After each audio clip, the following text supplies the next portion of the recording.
Il y avait un petit moment où je savais plus où j'étais, où j'ai truc, il m'a regardé, il m'a crié dessus presque. Il m'a dit frère, crois en toi. Il m'a dit aie confiance en toi, tout, tu vois. Et il m'a donné une pêche et on a fait un bête de son. Moi, il y a un artiste auquel tu me fais penser par la maturité des textes en fonction de ton âge, parce qu'il faut le rappeler, tu es quand même encore très jeune.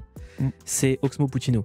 Ouais. Oxmo, c'est quelqu'un qui est arrivé très très jeune, avec une maturité qui a encore été quasiment jamais égalée dans le rap. Pareil pour Kerry James quand il fait le combat continu, c'est des artistes qui étaient très très jeunes. Et la question que je me pose, c'est comment est-ce que aussi jeune, tu arrives à raconter des choses aussi graves et aussi adultes? Franchement, je sais pas, moi, depuis que je suis petit, j'ai commencé à 10 ans à peu près à écrire des textes. Depuis que je suis petit, j'aime rapper et je me rappelle, j'écrivais sur des instrus YouTube, mais toujours mélancolique.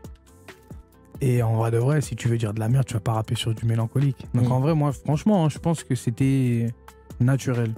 Moi, parce que je pourrais pas te dire pourquoi.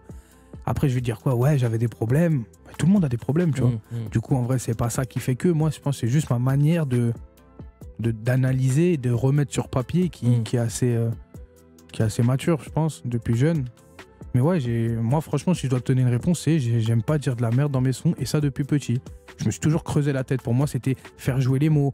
J'étais dans toutes les tendances. Tu vois, l'époque où les esprits noirs, la SLMC, niquaient tout au Planète Rap. À ce moment-là, c'était que les punchlines, les grosses flows punchlines. rapides. Ah ouais. Et moi, j'étais là, boum, chez moi, grosse punchline. J'arrive à la cité, les gars, écoutez, ah, et tu celle-là, tu vois. Je voulais faire comme les gens qui font les choses bien. Et je pense que ça m'a fait évoluer de vouloir faire mieux que sur ce plateau. Il y a une personne qui a vraiment un vécu de fou, il y a Will Smith. Et ben, je le respecte, hein, mais je veux faire mieux que lui. Même si c'est même pas mon objectif, c'est ça le pire. Je veux pas être mieux que lui, mais je veux faire mieux que lui parce que c'est en voulant faire mieux qu'on va peut-être faire pas mal. C'est la mentalité hip-hop, tout simplement. C'est la mentalité Quinry un peu. Hein. Ils disent premier, sinon laisse tomber. Mais c'est là que je vois que je suis français, c'est que je m'en fous d'être premier, moi. Tu vois, genre, je m'en fous. Rémi, l'album Renaissance est sorti. Qu'est-ce que t'attends de cet album?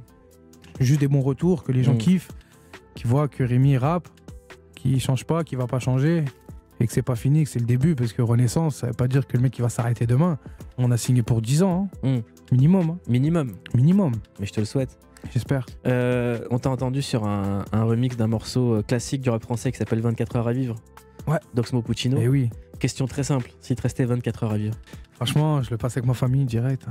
Obligé.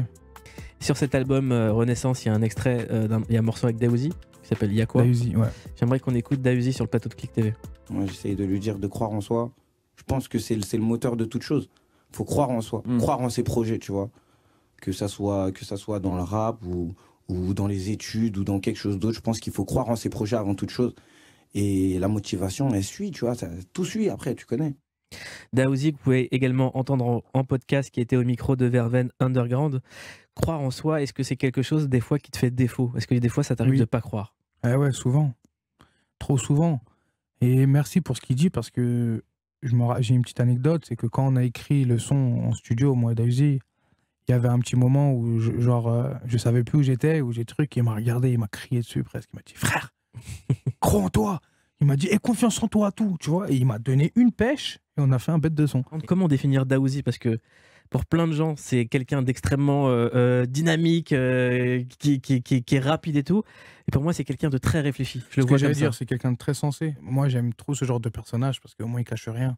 Tu vois, il donne tout, mais il est super sensé. J'ai fait 3 jours en Serbie avec lui. On a clippé Y'a quoi. Et franchement, c'est une très belle personne.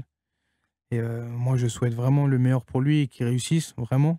Coco, mais il y a une anecdote dont j'aimerais qu'on parle. Il paraît que tu as failli mourir sur le tournage du clip. Ouais. C'est quoi cette histoire-là? En moto.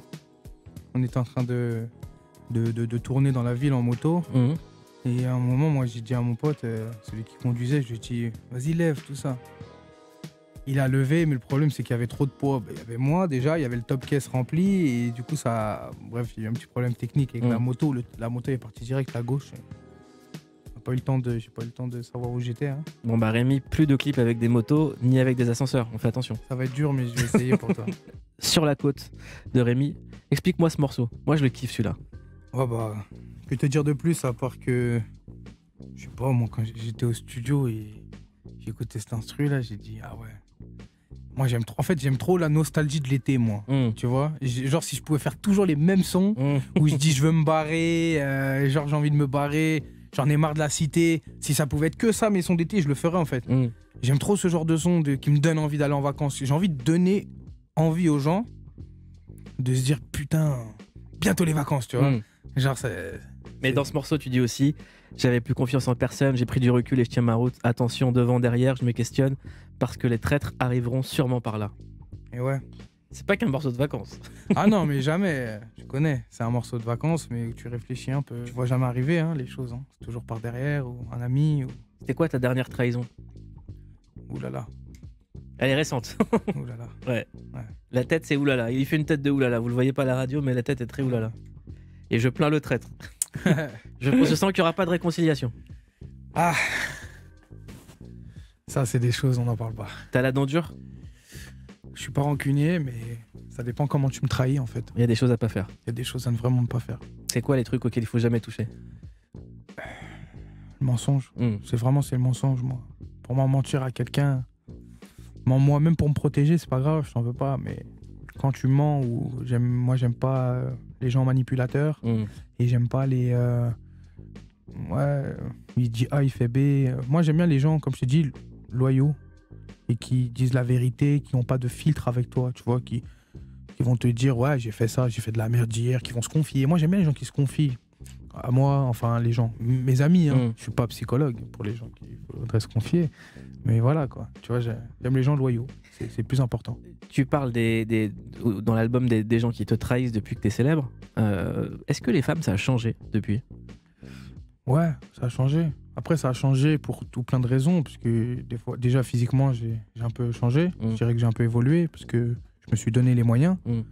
Du coup, déjà, il y a ça. Après, il y a le fait que quand tu fais de la musique, que tu parles dans tes sons, que tu transmets un message, ça passe pas tout le temps inaperçu à l'oreille des gens. Et c'est sûr qu'il y a des filles, des femmes qui peuvent aimer. Qui t'envoient un message et qui disent franchement, ta mentalité correspond bien, tout. Après, voilà, c'est normal. En fait, oui, ça change. Bien sûr que ça change. Franchement, je savais de toute façon que ça allait changer. On me disait, t'inquiète pas. Quand j'étais petit, parce que moi j'avais 16 ans, je disais, elles sont les meufs, là, tu vois. J'avais la dalle, moi, avant, tu vois. En vrai, maintenant, tranquille. Et t'as rencontré des gens bien? J'ai rencontré énormément de gens bien.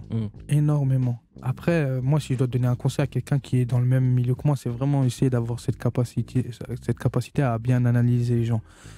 Parce que des fois, t'apprends qu'il y a des gens qui voulaient pas ton bien, mais tu pensais pas, tu vois. Tu pensais pas. Je pense que c'est ça dans la vie à tout le monde. Et l'inverse aussi peut arriver. T'as aussi des bonnes surprises.